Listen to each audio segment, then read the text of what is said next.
What is up? What is up? Welcome back to another NBA Rundown brought to you courtesy of Run Pure Sports and Run Pure Bets. I'm your host, Spread Astaire, joined today by Travis Mangone. Travis, traveling the world, enjoying the good weather. How have things been with you? How was your Christmas?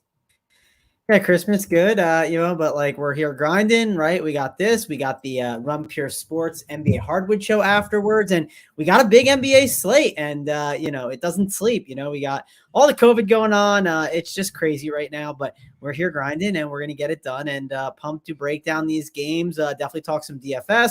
I've looked at way more DFS today. We'll obviously find some bets along the way. As well. I know last time I was on with you, I like the Bulls. I like the Jazz. The Bulls one won. The Jazz one did not. But then I gave that degenerate parlay. So I don't know if anyone bet it, but if they did, that hit as well. So it was a good time last time on the show. Hopefully we can have a good one here, for this one. Yeah, you talked about the COVID news, right? And I was having fun on the shows yesterday talking about how I actually hung out with some of my buddies yesterday. I got the text last night that one of my buddies did test positive. So I might be entering protocols too. I'm quarantined right now, Travis, but that gives me extra time to go over the slate and find all the winners. Let's start with a tough line. The Milwaukee Bucks minus 14.5 heading to Orlando to take on the Magic. Magic plus 14.5 at home. I mean, that's just wild, Travis. But you look, and there's nobody on this Milwaukee injury report, right? Obviously, Brook Lopez out, but everyone on here is Orlando. Chuma Okeke, Terrence Ross, both out. Cole Anthony out. Mo Bamba out. Michael Mulder out. You'll get Moritz Wagner back for the Magic and Ignas Bradskias. So I rely on the UDFS guys for those two. Not really. Well, I know no Mo Wagner, but Bradskias haven't seen play. 14.5 is so much. The numbers will tell you to take Orlando here, but I don't know how to adjust for all these people being out. How are you approaching this game? Yeah, I mean, I'm out on the numbers. I'll tell you that right now. It's you can't just I'm not trying to say the numbers aren't important. They are, but you can't handicap that way just blindly right now. You definitely have to think about it a little bit. And I do think that the Bucks, here's the thing, just fade this game, right? I don't think you need to play it. I don't think you need to play it in DFS. You can play RJ Hampton. I think he's a decent cheap option. You can always get in on some Franz Wagner. You always get in on him. I think he's not the worst play at that small. He's 7,200 though. I got sticker shock there. Am I? Of course, but if he went for 30, 40, you wouldn't be shocked. It could work. It's not the worst play. If you did play him, I wouldn't hate doing I wouldn't hate maybe then doing the Giannis run back because you're saying he can be the guy to keep it close, but it's unnecessary. I don't like this game from a betting perspective. I don't like the Bucks from a DFS perspective. The only thing I'm really truly considering on this slate is I'm considering RJ Hampton and his price, and then that's kind of it. I just don't think this is a game to go to. You know me, Spread. I can talk about NBA for a while. I don't need to talk more about this game. There's a ton of other stuff we can discuss. Yeah, especially, because you and I definitely have the gift of gab and we enjoy talking about these games. So let's move on so we don't run into the Hardwood Live show. The Philadelphia 76ers -6 heading to Toronto to take on the Raptors. This one, I like to quote you here, wait for the news. But I'll tell you what, I see Gary Trent probable. I see Pascal Siakam probable. Flynn, Precious, and Kem Birch all questionable. Nick Stauskas going to make some playing for the Raptors. I'll tell you what, even without Scotty Barnes, Van Fleet, OG Anunoby, I kind of like Toronto at home here catching the points. What are your thoughts on this one? Yeah, sorry about that. I was trying to take myself off mute, doing too many things at once. But I think the reason why is you mentioned a game I just don't want to talk too much about, which again, we'll keep moving. Embiid is a fine spend up in a DFS perspective, but I don't need it. Man, I have trouble. If you'd force me to pick a side, as crazy as it sounds, I'd probably pick the Raptors. And the reason why I'd pick the Raptors, Spread, they obviously have guys that could come back from the COVID protocol out of nowhere. I mean, that's just happening right now, right? They changed the days from 10 days to, was it 5 or 6? And obviously they have so many guys out, adding one more could be big. So that's a bump in the favor of just unknown randomness that can happen. And then on top of that, Philadelphia always plays down to their competition. I know the Raptors aren't this impressive team and they're a gross team to back, but if you told me to back a side here, I would lean the Raptors. Now, I'm not saying this is going to be a best bet or anything. It's not something that's on my card. I don't have a card spread. I'm in Florida. I can't bet. I don't know why. The Seminoles won't allow me. But if I was itching to, I could find a way. Let me tell you, I'm not like grabbing my phone and trying to make a phone call to be like, hey, can you bet this for me? Like, I'm just not. So I'm out on the Raptors game. Just don't want to invest too much in it. You can make an argument, I think, like in DFS, a Wannabe or a Boucher is not a terrible option. A Pascal Siakam at his price and with a power forward position being a little ugly besides a couple guys that are strong plays, you can make arguments for him as like a decent contrarian spend up. But again, there's just a lot of really good spots on this slate. Like I get those guards too, Waters and Banton, but there is some unknown there with Siakam being back there and just the whole situation. So I'm just kind of all around out on this game. It's not one that I'm just loading up on. Yeah, I think these last days with all the value have just spoiled me, right? Because I'm looking these guys up as you're mentioning.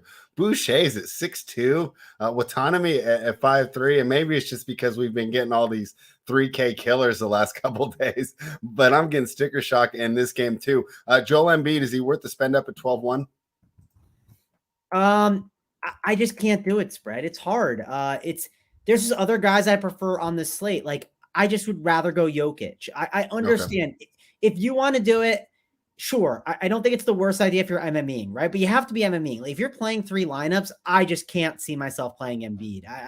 I think instead of, like, a lot of times people are just like, well, I can make a contrarian option where I pivot off of Jokic to an Embiid at that same price. No, I would rather just fade Jokic and do a totally contrarian build. Like, I would rather pay up at a position that other people aren't paying up at if I wanted to be contrarian. Mm-hmm. That's just the way that I would approach it. I don't think the pivot to Embiid is better than playing Jokic here against the Warriors. All right. Sounds like a plan, and I'm fine staying away from that game too. And the good thing about fading these first 2 games, right, it gives you flexibility on the late news as well. Right? Oh, so yeah, I love that. So that's definitely something I do love to lean towards because unknowns can happen. Also, unknowns the other way too. Like, we could have guys just get rolled in, like your value. Not that it gets shot, but it could go the other way where it hurts some of the values. You might have to go to some other guys. So that's something to take note of as well. If you get some earlier value, sometimes it's not bad to lock yourself into it. So definitely like a lot of these other games though. There's a lot of options. It's not like we have 2 early games and it's only like 2 late games and there's only one spot. And if the news doesn't fall your way, then you're absolutely screwed, right? There's so many different games today. We have a lot to talk about, a lot to get to. And like I said, I don't love that game. So I'm out. All right. That's a great point. And overall, are you thinking stars and scrubs here though, with all the value? Or are you like a mid-tier build? Yeah, it's pretty easy to do stars and scrubs. There's a lot of different reasons why, but I don't mind that. There are some good mid-tier options where maybe you only go like 1 stud and then some mid-tiers, but because there are some good mid-tier values, but ultimately I don't see myself going full on mid-tier. I see there being a lot of good values. Another thing that maybe you could get away with on this slate is values and then like a ton of mid-tier guys. Cause I think there are a bunch of different ones that we'll touch on throughout talking about everything. But I mean, how do you not play Jokic right now? I mean, just what he's been doing has been absolutely amazing, but I get it. He could easily not be on that winning team at the end of the night, but he's definitely someone on, like, if you're playing a couple of lineups and if you're playing cash games, you're playing maybe the single entry or 3 entry max stuff, you can easily win with them Jokic there. And I just think I want to go grab Jokic's points tonight. All right. Miami Heat laying 6.5 at home against the Washington Wizards. I wrote about this game earlier and I capped it as Beal being out. I'm seeing him as a questionable, which surprised me because I figured with him and non-vaccinated that there's no way he'd be back in time. But boy, it feels like they're making up these rules on the fly. Like, I woke up to some of these rules being changed. I thought there was no way that Trae Young would play yesterday. He ended up getting in there. So who knows? I mean, they could change the rules again by the time this tips off. I'm not expecting him to play, though. Shamur is showing out, even though I was saying he could make his debut tonight. That's kind of weird. It's almost like the Naomi Osaka thing. I think he took, mental health reasons is why he hasn't played. But I think just because he's not a superstar, people are kind of sweeping it under the rug. But, almost like who was the quarterback or wide receiver? Calvin Ridley. Did the same thing. It might be that situation. When he comes back, though, it wasn't an injury that caused him to sit. He should be healthy. Montrezl Harrell will also be out. He's been big for Washington. He averages 14 points a game in just 25 minutes.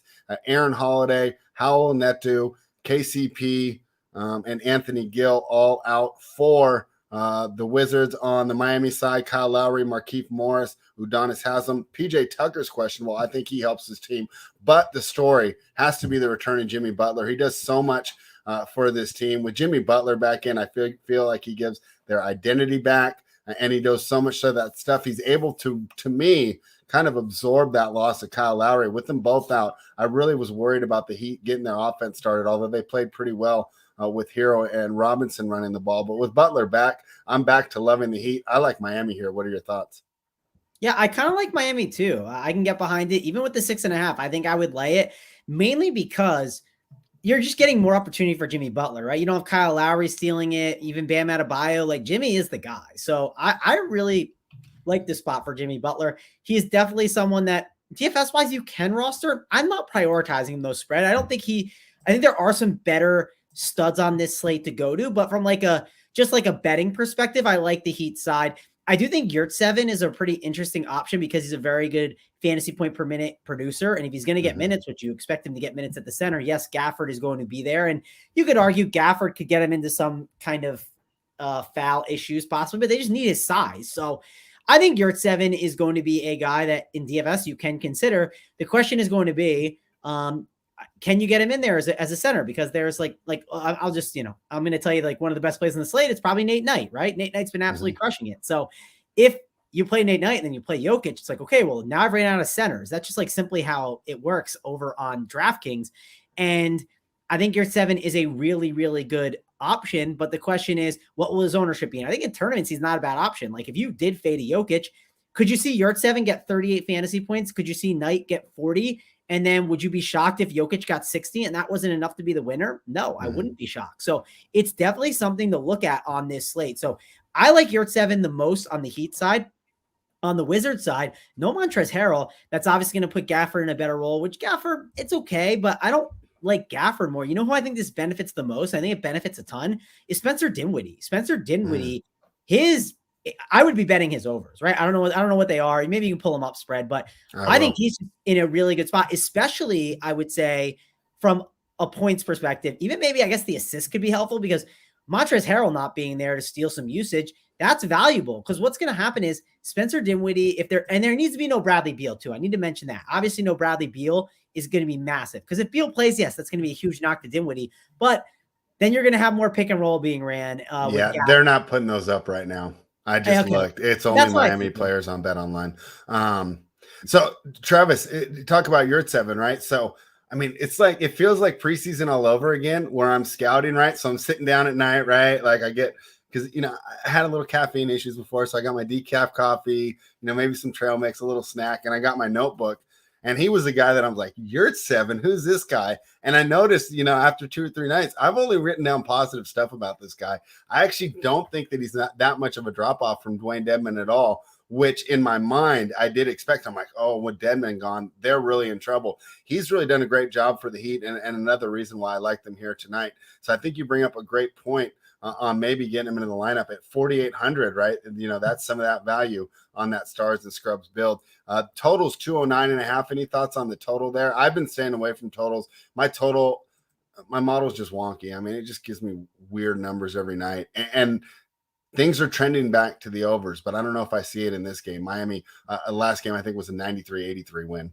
Yeah, I'm not a huge totals guy. I will say without Bradley Beal, I'd feel better about the over, I think there.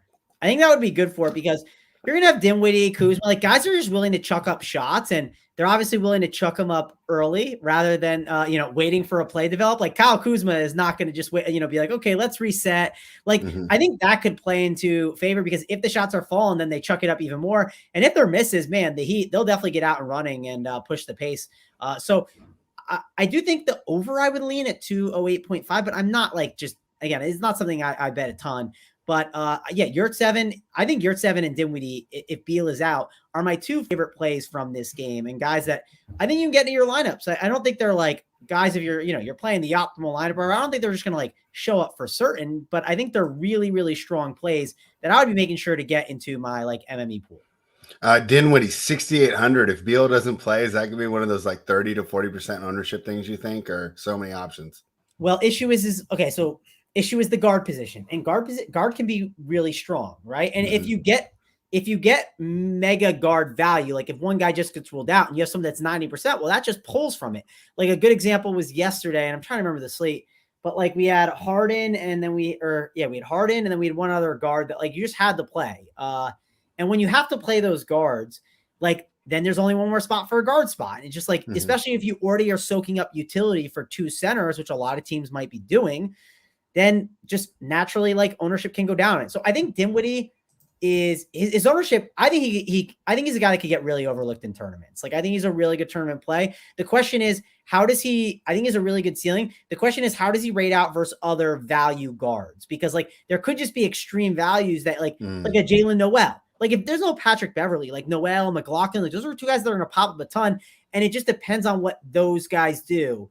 But I think in tournaments, I'm getting some exposure to Dinwiddie. I think he's a really strong play. And then Yurtseven again, like I said, center, it's a really good option. If I told you tonight's spread, you started your lineup with Nate Knight and Yurtseven, I think you're just instantly different because a lot of people are going to slam in Jokic in their lineups, it seems like. So that's at least at this time, right? At 3:48 Eastern. But it can change at any time. So that's just kind of where I'm at with thinking through the slate.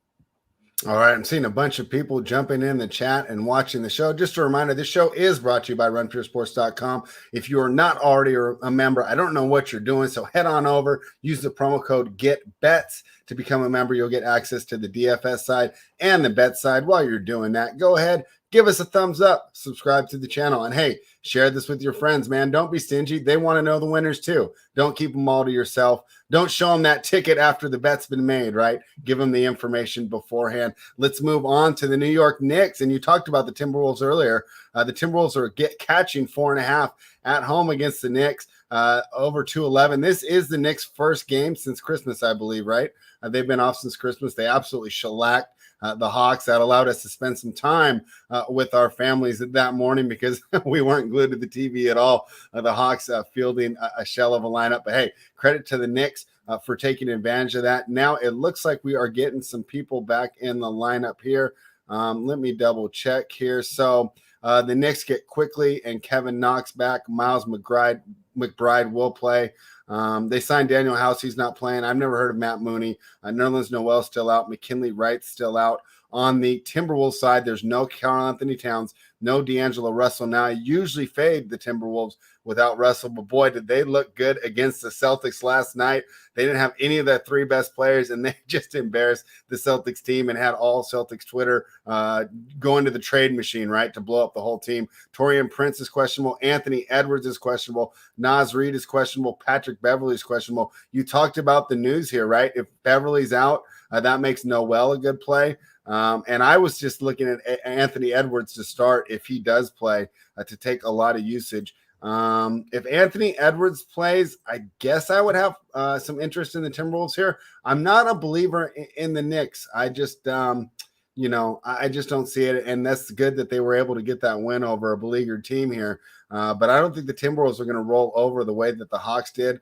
Plus, the Timberwolves are at home. If Anthony Edwards plays, I'll go ahead and take the points. What are your thoughts, Travis?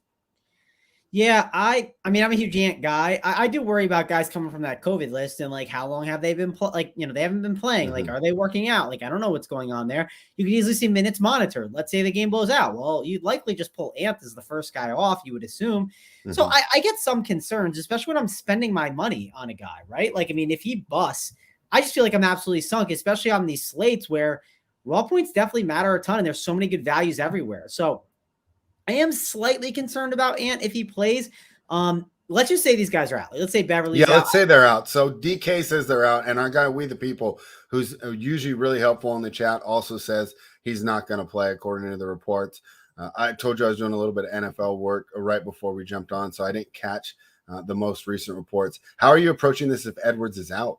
Yeah, my lean is just like, I'm gonna like explain it, I guess, how like they're just out, right? Because I mean, once we get the updates, like then we'll figure it out, right? Like I don't want to, like I don't know what to do other than that. But if it's the similar situation as last night, I felt like Nate Knight was an amazing play. I think he's an amazing play again.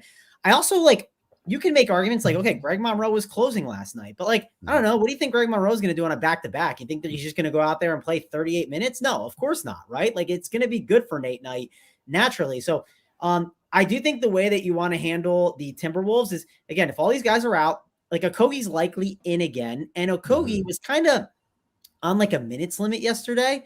And I think what I noticed was whoever's going to be the backup guard, right? If it's Noel or McLaughlin, well, who are those two guys playing with? Well, they're going to be off the bench. They're not playing with as many high usage guys. And with a guy like Okogie on some type of minutes limit, I think you can see like Noel. The reason why I think he popped off and had such a good game is he also got some, like a little bit of that fourth quarter closeout run where, and it's because the Okogie minutes limit was there. So whoever that bench guy is gets all that usage to himself. And it seems like he has the opportunity to gain that closeout run possibly, or more minutes in the fourth quarter. So ultimately, I think that backup guard is like actually a sneaky good play and kind of better than the starting guard, whichever one it is between McLaughlin and Noel.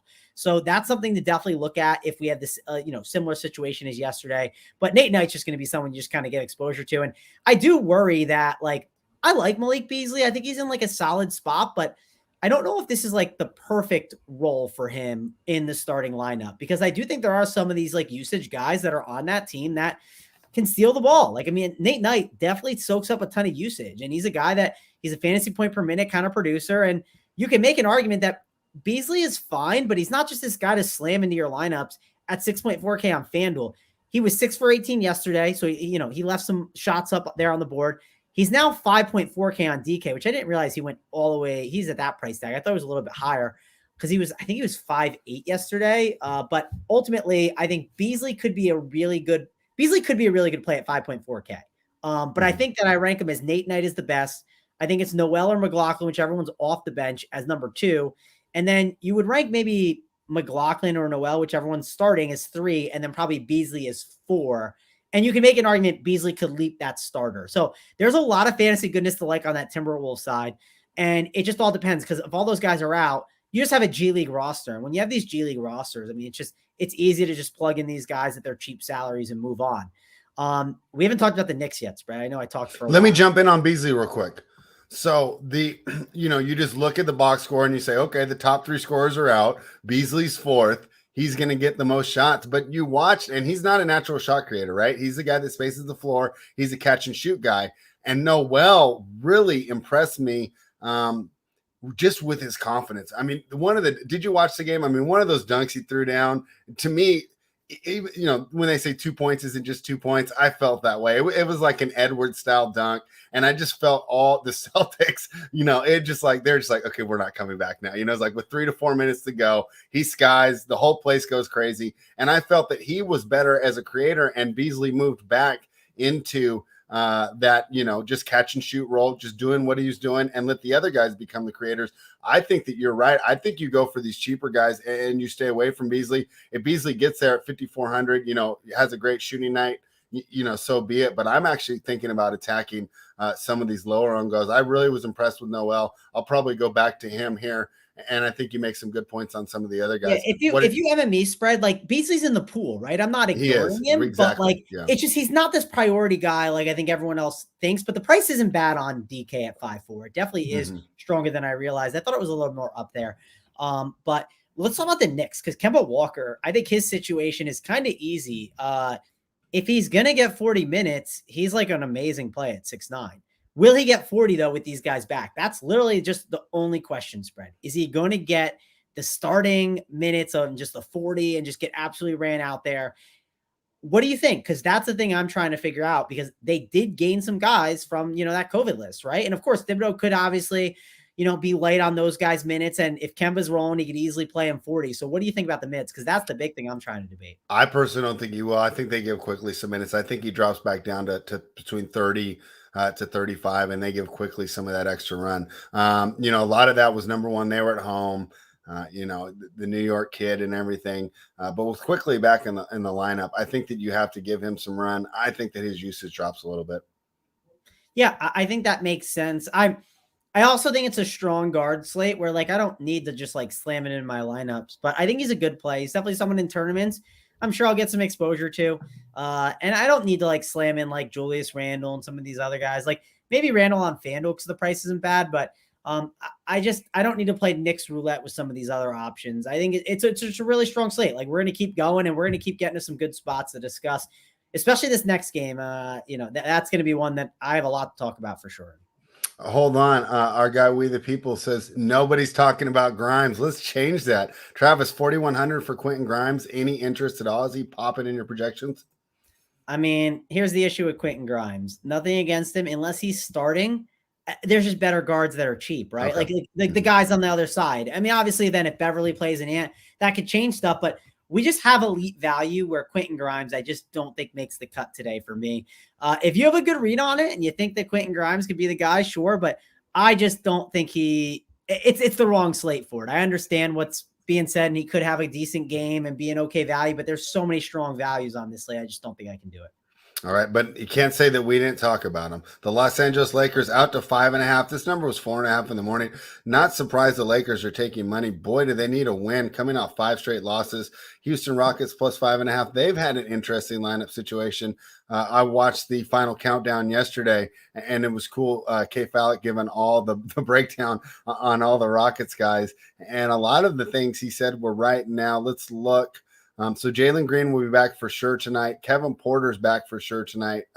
Still no Garrison Matthews, Deshaun Tate, or DJ Augustin. But I think, right, with Green and Porter coming back in, all that value that K. Fallick had recognized yesterday is gone. On the Lakers side, no Austin Reeves, no Rajon Rondo, no Trevor Ariza, no Wayne Ellington, no Kendrick Nunn, no Kent Bazemore. From a betting perspective, there's 2 names that I'm looking for the Lakers here. Kent Bazemore and Wayne Ellington, I think, mean a lot more to the spread than people give them credit for, just because they're athletic defenders. And you watch this Lakers team, they're old, they can't defend, but I'm not ready to write them off. When they get Avery Bradley, Kent Bazemore, Wayne Ellington in there, I think, Anthony Davis, of course, this can be a good defensive team. But what we're seeing right now is an absolutely terrible defensive team. The question is, can the Rockets take advantage of it? I've been big on the Rockets, but when I take them, I want to take them at like plus 10. I know they're at home, but 5.5 still seems a little short. I'm not going to get involved on either side. I don't even really have a lean here. What are your thoughts on this Lakers-Rockets game? Yeah, I would lean the Lakers. I don't mind it, but I don't want to jump on the Rockets here. From a DFS perspective, Eric Gordon, you could see on the second night of a back-to-back, he couldn't get as many minutes. So you can make an argument like David Nwaba at that, he's at the 4 and the 3, and he can mix and match throughout. He's not a terrible DFS value, especially at that small forward position. So he's the one value on the Rockets I'm considering. I'm really not looking at any of these other guys as guys to get in my last. I don't need KPJ at that price. Christian Wood is fine in tournaments. Don't hate it.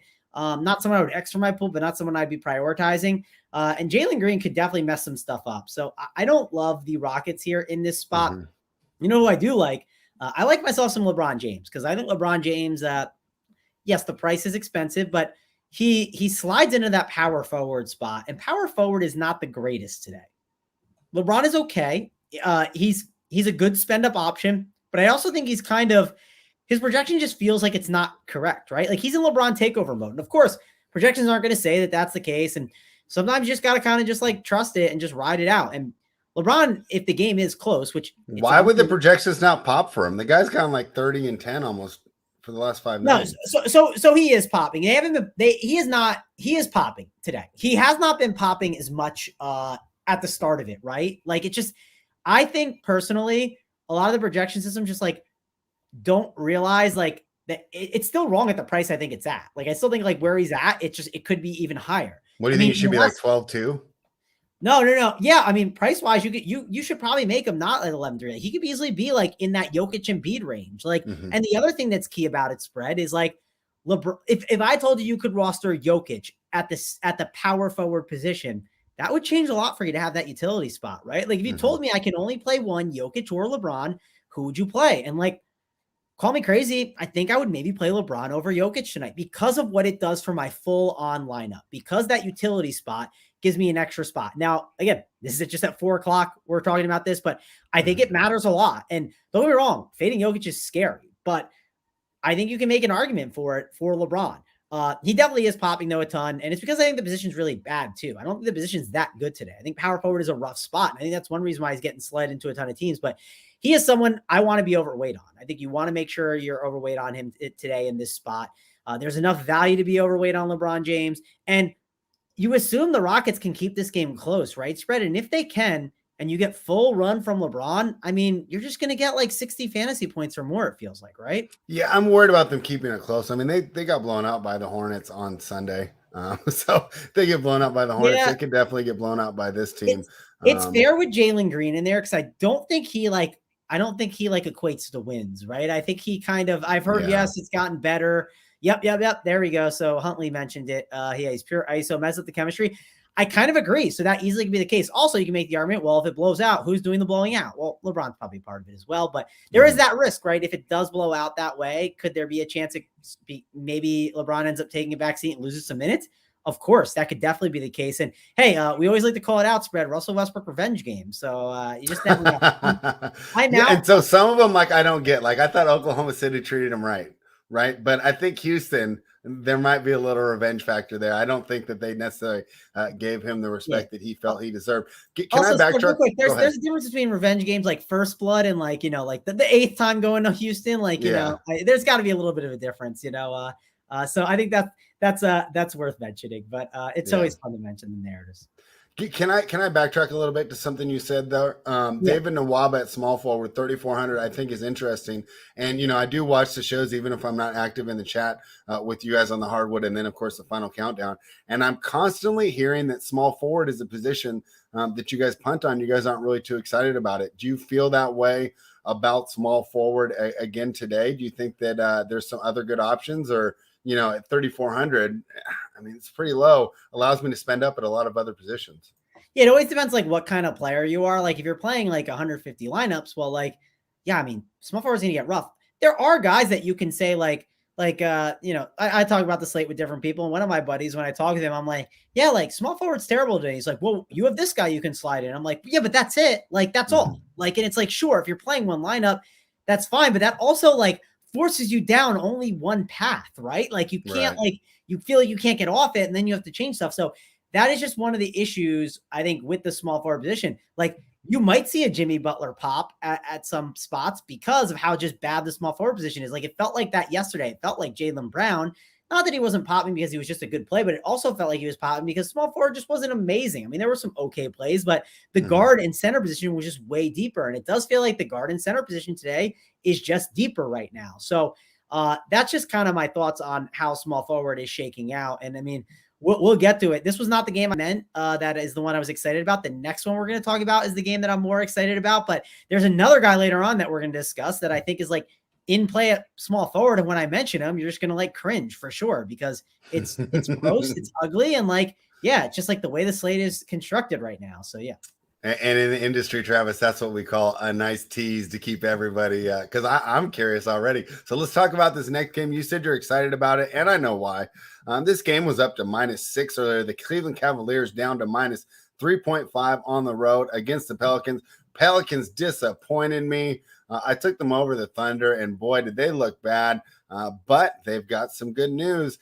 Jonas Valanciunas is probable. Brandon Ingram's doubtful. Don't think he'll play. Still missing Nickeil Alexander-Walker. Josh Hart, questionable for the Pelicans. So it looks like the Pelicans are getting back to full strength. Why did this line drop? Well, Darius Garland will be out.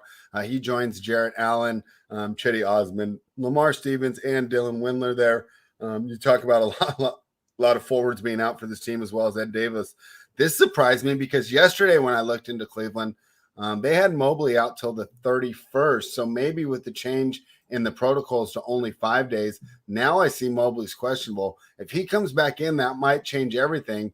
I capped this game with him being out. I kind of like the Pelicans at +3.5 with no Garland, but I'm not betting it yet. I need that Mobley news. What are your thoughts on that?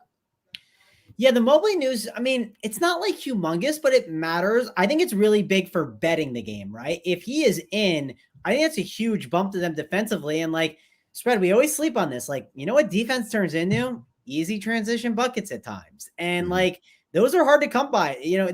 There is nothing worse than having to always, like, if the team just keeps making a bucket, you got to just reset and go down the court. It's nice to be able to get those easy transition buckets. And that's what Evan Mobley turns it into. So if Mobley is in, I mean, I would be all over Cleveland at -3.5. I mean, I think if you told me he's in that, I would definitely be on it.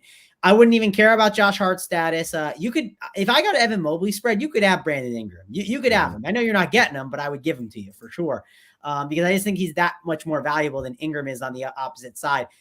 If Josh Hart misses, man, that's massive if he misses, because that's just going to add in some really dustier options. And I think Devontae Graham at 6K, it's okay, but would you rather play Devontae Graham at 6K or Ricky Rubio at 6'4"? And Ricky Rubio in this spot just feels like an absolute smash. It's just a really good guard that you can go to on this slate. Just the question is, are you able to get there because there's other value? Maybe there's value guards that you want to get into your lineups, and maybe you want to just grab raw points at the tougher positions like power forward and small forward. So I like Ricky Rubio a lot. I think he's a really good play. I think he's just one that I think projections could even have him higher. I just think it could be more, and his minutes could even get higher too as well.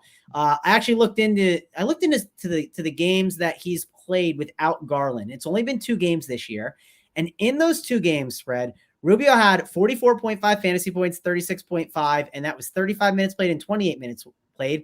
But you know who else was in that game? They also had Jared Allen. Of course, yes, Kevin Love was off the bench, but I'm sure there was some mix and match time. I know he's a high usage guy, but Rubio and Kevin Love correlate really well together. They played together and they produced together off that bench. So I'm not worried about Rubio's production, but also Colin Sexton was in those games as well. You take Colin Sexton out, that's some more high usage out of the way. I just think it's a really amazing spot for Rubio and Kevin Love. I think both those guys are really good options. The only concern with Kevin Love is, well, what if this game's not close? He loses minutes, and his minutes are valuable. I mean, he played 18 minutes against Toronto, and he had 40.5 fantasy points. Now, of course, it's because it blew out, and he was part of the blowout. But, man, Kevin Love, if you tell me he gets 24 minutes, if you could guarantee it for me, spread, I mean, I would just literally lock him in all my lineups. I mean, it's just and then if he somehow got to 28, and I know he's not at that point where they're playing him like that, but if he starts, there is an ability to get up to 28 minutes. It is there. It's not like it's just out of the realm completely. If the game is close and competitive, the coach could easily lean over and just be like, yeah, Kevin Love, you good to go back in? And he'll get that extra 4 minutes possibly, especially after that 18-minute game against Toronto. So I think both of those Cleveland guys are really, really good options that I want to try to get some exposure to in my lineups. And then Josh Hart at 7.3K feels expensive spread, right? It definitely is a sticker shock like Mr. Franz Wagner. It's kind of there, but I do think his role without Brandon Ingram there, it increases a ton. And I think he's someone that would be a really good option. And it always depends on who starts next to him, because if you started Nickeil Alexander-Walker for a Brandon Ingram, and I know Nickeil Alexander-Walker's out, but if you started him instead, then he'd be stealing usage from Valanciunas. He'd be stealing usage from Hart, but he's playing next to Herb Jones and Garrett Temple. I mean, there's just usage to go around, and Josh Hart is going to soak it up. Devontae Graham's going to soak it up, and Valanciunas. And at 9.7, it's harder to roster Valanciunas. I think that's a really tough price tag to stomach on DK, especially with the way the position is. In tournaments, can you get exposure to him? Of course. I wouldn't say to X him out of your pool. If he's not popping for you, maybe bump him up a couple fantasy points and then see how it's working in Saber Sim spread, right? That's I kind of think the way I would do it. If he's not popping after you bumped him up 3, maybe 4, even 5, if you've gone that far, then there's a reason why. It just doesn't work for what you're trying to do. And if you really want to jam him in, then yeah, put a minimum of 5 or 8%, but don't go too crazy, because there's a reason why it's saying you shouldn't do that based on the way you have your projections set up. But yeah, I think ultimately really good game here. Valanciunas' FanDuel price tag I should talk about, because he's always way too cheap. FanDuel, let's see what they got him at, because his price has been really, really bad over the past month or so over on FanDuel. Yeah, he's 7.7K. So you can roster him at 9.7 on DK or 7.7 on FanDuel. Way different on FanDuel. He's an amazing play over there on FanDuel if there's no Brandon Ingram. So wanted to call that out. I said I was going to like this game and talk about it a lot spread. It's a really good game to target DFS wise. Definitely not ignoring it. I want to get some starting lineup stuff because I think that is important, but and we need some injury stuff too. We need to know about Evan Mobley. Obviously, Evan Mobley being in could be a little bit of a dock against Kevin Love, but I do think this is a game that injuries are going to matter, starting lineups are going to matter, and there could be some really, really strong plays from this game. Let me give you a 1v1 question, assuming I got the money and Beal's out. So I got Dinwiddie or Rubio. Yeah. It doesn't matter for the money. I can afford both. Who do you think you'd rather play? Yeah, you've put me in a tough spot here. My lean is Rubio, partially because of matchup, and I I do have some concerns of blowout for Washington. Like, here's the other thing too, and it could go south for the Pelicans as well, right? Like, if you take out Brandon Ingram, you have no Noah. If you take out Josh Hart's spread, man, blowout could really be lurking there. I mean, the Pelicans could be just a disaster, especially if Evan Mobley ends up being back and is able to defend on Valanciunas. So that's something to think about as well when kind of picking your DFS guys, because you don't want to roster some bad spots. But my lean is Rubio over Dinwiddie, and it's a good question spread. It's definitely one that I've thought about already. All right, let's move on to the next game. The Denver Nuggets out to +7.5 against the Golden State Warriors. -7.5. This is kind of crossed that key number for me, where I like the Nuggets here.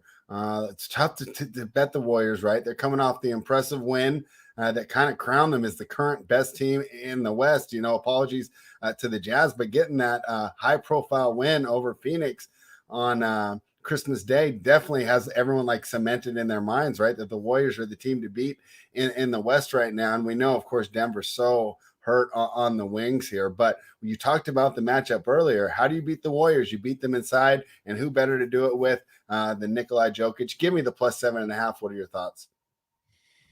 Yeah, I mean, I am definitely team Jokic. He's someone I'm going to want to roster in DFS.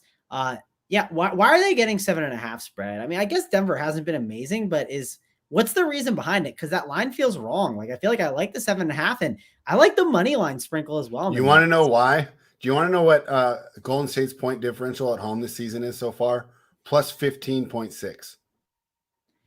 Yeah, but like, when you build a model like I do, and you have your home point differential in there, you have your last five, and you're weighting it that way. I mean, their overall point differential is first in the league at +10.5. Then you go +15.6 at home. They're only +4.1 on the road. I think that's a big deal there. So when you're creating the lines that way, that makes sense. Let me go ahead and find Denver's road point differential. Yeah, I was going to say, give me -2.5. So. Yeah, give me a peek behind the paywall. -2.5 on the road, and what's their home? Because that's like one of the better home teams in the league. Like naturally, them and the Jazz are two of like the better ones, right? Right. Yeah, Denver's right now they're only +2.4 at home, -2.5 on the road. They're overall -0.3, which is wild for a team that's as good as they are. But you know what that tells me is when they lose big. Maybe a reason that people are looking towards the Warriors here. I still like the Nuggets because of the matchup reasons. Yeah, I agree. And I also lean going just like money line over the 7.5 is like the better bet, because again, I always thought about this with the Warriors. Like, it always feels like their range of outcomes are pretty wide. So, if the shot ain't falling for Curry too, like they're going to depend on him way more today. So, and also, who's going to defend him? Are they going to throw Aaron Gordon on Curry? Is that something they'll actually do? Probably. If it was a playoff game, sure, they would probably throw him on him more, but how much are they really going to throw him on is a good question, but I lean the I'm thinking Barton's going to get a lot of that work. Yeah, that probably seems right. Or Morris. Yeah, it's like not a playoff game, right? I mean, they would put Gordon on himself if it was a playoff game, but yeah, all in all, I'm team Nuggets with you. I like the 7.5. I like the money line, and I think in DFS, Jokic is one of the best DFS options to spend on if you want today. He's also one of the higher owned ones. He's definitely going to be owned, but there is merit to fading him, because here's the merit to the fade. You can only play two centers, right? And like some nights, if the value is so good at guard or even forward, like you only need one center. You don't like if you play point guards, right? You can play him at the point guard spot, the guard spot, the utility. That's 3 spots it can go into. Center, you only have 2 spots. You can't make 3 spots. If I told you, hey, spread, play 3 centers tonight, you just can't do it. It's not part of the construction. So that is one of the reasons why possibly Jokic cannot be on the winning lineup. But Jokic has been the best fantasy player this entire season, you can argue. And he's someone I want to get into my lineup, someone I want to make sure to look at the construction with him, look at the construction without him, and decide how it fits for my team. But I love Jokic in this spot. I don't like Curry. Of all the studs, I think I'm out on Curry. There's other guys I think I would rather go to instead. Sure, I think he's a really good player. I get it, but it's like I like Jokic more. I like LeBron more. If you want to sprinkle Curry and turn him in, sure. Not going to tell you it's a bad play. I'm never going to be like, don't play Steph Curry, but I don't need to play Steph Curry today. I play like 1 to 2 teams as my main teams. Sometimes I do some MME stuff. And as a main team, I just think Curry is a mistake today. for me. So I'm out on that. MMA, go for it. Some of these other guys like Otto Porter, Andrew Wiggins, like they're okay, but I don't need to mix and match them throughout my lineup. When they're both in the lineup, don't they become no plays, right? If I'm missing Porter, maybe Wiggins, but if I'm missing Wiggins, then I really want Porter in there.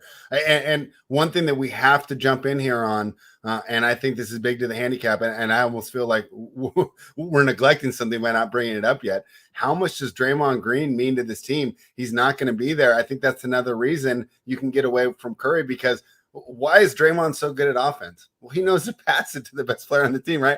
I was never that good at basketball, right, Travis? But people liked me, right? Because I would pass it to the best guy on my team every time. Yeah, you know, I want to play with. Fred, you're like me. You're a nice D&D guy, right? You know where you got to hustle. You got to hustle for the boards. You got to play a little bit of defense. If they leave you open, try to hit that open shot or make it look like you can hit the open shot if you're at like the local Y, so they think that. But I'm with you. Like, I think Draymond has way more value than I think people like to, think. And people always forget too, like Draymond's such an elite passer spread. Like when you make a good pass and like for instance, like we're not great shooters spread. So when we catch a really bad pass, right? Like we got to then get our feet set. What's nice spread when I don't have to think and not get my feet set. When I just grab the ball and it's in the spot it's supposed to be at. And that's what Draymond Green is good at doing. And he's a hustle guy. Like, I do think it's going to add up. I mean, you're replacing him for a rookie, right? Like, I mean, it's just simple. It's just like the IQ drop could be massive. So I think we're both arm in arm here on liking the Nuggets way more than, liking the Warriors side. All right. Let's see. Is there anything else in the chat that we want to address? Lean is universal for not betting. That's what Nice Kevin says. And hey, right, that's our only advantage as bettors, right? They have to put up lines on every game, and we don't have to bet them. So, well, here's the problem, Fred. I guess I have a lean on everything tonight because I'm in a state where I can't do it. Like, it just right. That's true. No, but I mean, I always tell you which side I'm leaning to on each game. Where the numbers show up, and then I'll tell you the reason I am or am not betting it. Another thing to add spread is like sometimes people might be like, I don't know, it might be the TNT game. It might be a game you're actually going to, or like maybe you're watching, or maybe like you happen to be just, I don't know, maybe you go to a buddy's house and he's like a big, like, Knicks fan. You end up watching the Knicks with him. Like, so I don't know. Then maybe you live bet it. So that's kind of why you give that. But it is funny. Sometimes you can definitely tell the games you're more interested in betting than the other ones, no doubt. Yeah, but I have some interest in this game here, and I think that I'll end up getting there. I think it's a good one. I think it's one of the better ones on the card. Do you agree? It's like one of the better sides on the card. Well, yeah, because I think we have all the news. Like, I don't think you're going to get the landmine at the end of the night, right? Yeah, you don't feel like you're going to get screwed from something. That's like a really great point. Like, you feel like you have most of the news and know what's going to happen from the COVID perspective. So I do think that's another good thing in the favor of that, which while betting right now, it's really difficult to like make bets. Like, I mean, if you obviously bet stuff yesterday, a lot of your stuff may have got ruined. Like, you may have made Hawks bets and then like Trae Young comes in and that man messed up some of your overs that you had or a side or total. So it's definitely worth calling out.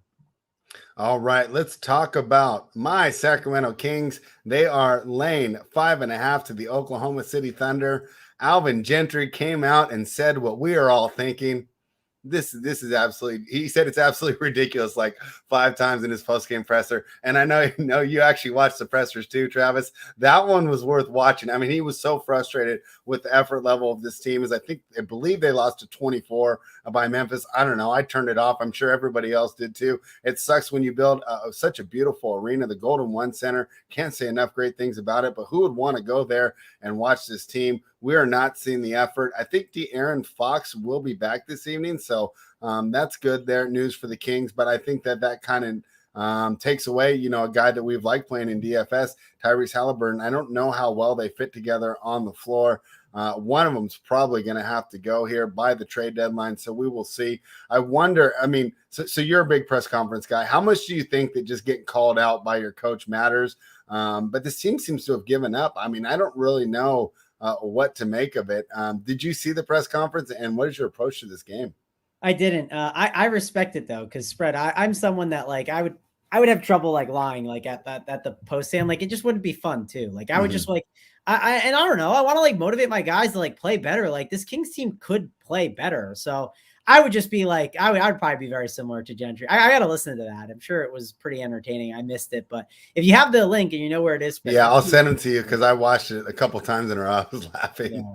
Yeah, that's pretty good. But your Fox versus Halliburton question, like, so it's just we know the situation for him. He's pretty frustrated. We saw Halliburton, like, he's kind of gotten into a really nice groove, and I kind of expected to continue. I expected it to continue last game, and it did. So I think it's going to keep going. So Halliburton, the problem is the price. Do you want to pay 8-9? It's just the wrong slate. I'm just out on all the Kings. I just don't think you can do it right now because when I saw the 8-9, I thought Fox was out. How is he 8-9 with Fox in? That's just wild to me. He's 8-9 because the sites don't adjust, and it's just, yeah, it's terrible on their part. So I mean, he should be adjusted down to like 7, probably like 7-8, maybe 7-9. And I know others would maybe argue it should be lower, but like Halliburton does feel like still the alpha. Like with the last game that they played, like he was the alpha. He had 42 fantasy points and Fox had 19. And I mean, it was bad. So I'm out on all the Kings. It's a really tough situation. I would rather play on the other side. I'd rather play Shai Gilgeous-Alexander. I'd have more faith in him. And I think I'd have more faith in backing OKC at +5.5 rather than backing the Kings. Yeah, I know the Kings have gotten guys back, but I do think you can see, I mean, you just know the Kings are. They can be an absolute disaster, and you can see the effort level be terrible. And it does feel like OKC hasn't dealt with too many health and safety protocols for you. So you feel like you kind of can dodge that a bit as well. No, they're rocked today. I mean, no Poku, no James Robinson Earl, no Trey Mann, no Darius Baisley, no Derek Favors, no Josh. Yeah, I guess they finally got hit. They finally got it. Yeah, they avoided out there in Oklahoma. They've done a good job, though. Yeah. Actually, the tease I gave you spread is in this game because of all those guys being out. All right, I can't wait. I got a lineup right here ready to put a small forward in. Do you want to put Kenrich Williams in? I mean, he makes sense, right? Because, like, I don't know. Do you see who they're all playing with? Like, I mean, the likely starting lineup is what? SGA, Aaron Wiggins, Lou Dort, Kenrich Williams, and Isaiah Roby. And like Lou Dort and SGA do a lot of similar things, right? Like they need the ball in their hands. They can run the offense. I mean, Dort doesn't run it amazing, but he can run it decently. And the point I'm getting at is I do think that Kenrich Williams is going to be a guy that sees a decent usage today. And for cheap, I don't hate it. And he gets to go up against the Kings, and the Kings are not a good basketball team. So I don't know, for cheap, Kenrich Williams is not crazy spread, right? Like it's definitely in play. It's not something you're in love with, but it's definitely someone you can play that helps get a lot of things throughout your lineups. I don't want to slam him in there, but he's definitely someone that's popping a little bit that I'm not going to completely ignore. And I'm not going to ignore SGA at 9.5. I do want to call that out again because like he is like a really strong play here, I think, that could get really overlooked. But we know what the downside can be. If the game is close, though, we know what his upside can be. SGA has the ability to get like 65, even 70 fantasy points. It's certainly possible. So I do think that some of these Thunder plays are interesting and in play. I want this starting lineup. That's going to matter too. But not completely ignoring the Thunder, and then I am completely ignoring the Kings. I am out on them. No chance I am not playing them. All right. Well, I think that's a great breakdown, Travis. And hey, I was worried we'd run into Hardwood Live, but we made it through the game. Oh, we had a question about the total here way earlier. Let me scroll back up just so I can throw it on the screen. Do you guys like the over 223 in the Thunder Kings game? I don't see any defense. I just didn't want to go out of order, but I do like the over in the Kings game, and he's right. You know what a safer way to play it, though, is just take the first half over. That way you don't have to worry about any fatigue. I mean, the Kings give up like 60 to 70 points in the first half quite often. The only way you don't get there is if they don't get there, and I don't think OKC is going to be able to stop them. So I do like the over in that game. With that being said, Travis, it's time for the best bets. What's your best bet today, side total or prop? Let's let you go first, Spread. What do you got for your best bet? My best bet, give me the Miami Heat -6.5. I like Jimmy Butler coming back. I just like the way this goes. And, like we said, Yurt 7 just stepped in so well. Butler's back. I'm not high on this Wizards team. I think they're having a lot of problems right now. And I believe the Heat win and they win by margin. What is your best bet today? All right, so let's do this, Spread. Let's technically give two. So I'll give out Cleveland +3.5 or -3.5. And then we'll give it team one of the Nuggets. You and I both like the Nuggets. Yeah, we both like the Nuggets. 7.5. Yeah. We'll be on that and sprinkle the money line. Don't forget to sprinkle that. And I would say, one last thing I'll look at, Spread. Yeah, let's go with this spread. This is a good idea. I gave out that, do a parlay if you want. The parlay I would do is I would do the Nuggets as the dog, right? I'd mix them in. I would put the Cavs in it, and then I'd say we'd run your Miami Heat as well. So just money line them all three. If you want to just sprinkle it, that's what we did last time. It worked out. It was a winner. So definitely can go back to that. And then do you want to do a core or no? What do you want to do for DFS? Sure. If you want to do a core, I am down to put some people in. So go ahead and give me a core.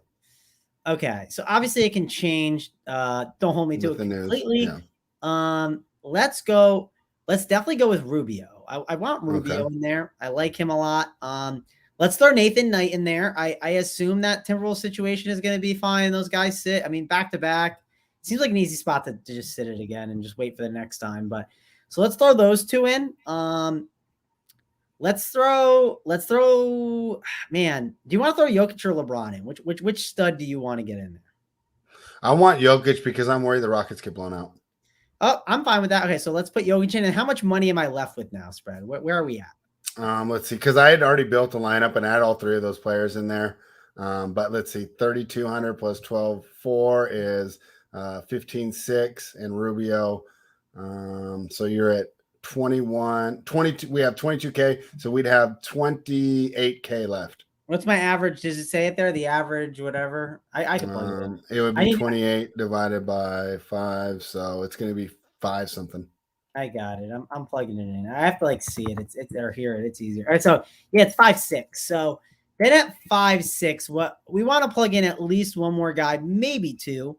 Let me look. I'm just trying to think it through. Who would be an interesting option we could go to? Because obviously we don't have. I think we got to get some Timberwolves in here, right? Noel, is he our favorite Timberwolf? Yeah, let's go. Let's go with we have Knight, I guess, from the Timberwolves already. Oh yeah, we already have Knight, so we don't need him. But I'm trying to think. I definitely like Noel here. I think it could be a good spot for him. You do restrict yourself a little bit, but that's okay. Let's put Noel in, and then how much money am I left with there? He's only 3,800, so that moves you back to about 6K per person. Probably in that 6K range, I would assume we land. Which, who could we plug in from there? And of course, this matters. Like if Beverly's in, that's really going to kill Noel. So that would definitely be something that is a little bit concerning. Let's just stick with that. And then from there, I don't want to put in another guy because what happens if you put in like a mid-tier guy, then you really lose the ability to go grab another studs if you want to grab a stud. So yeah, let's just go with that. I was looking at Kevin Love there, but if Mobley plays, I take him out, right?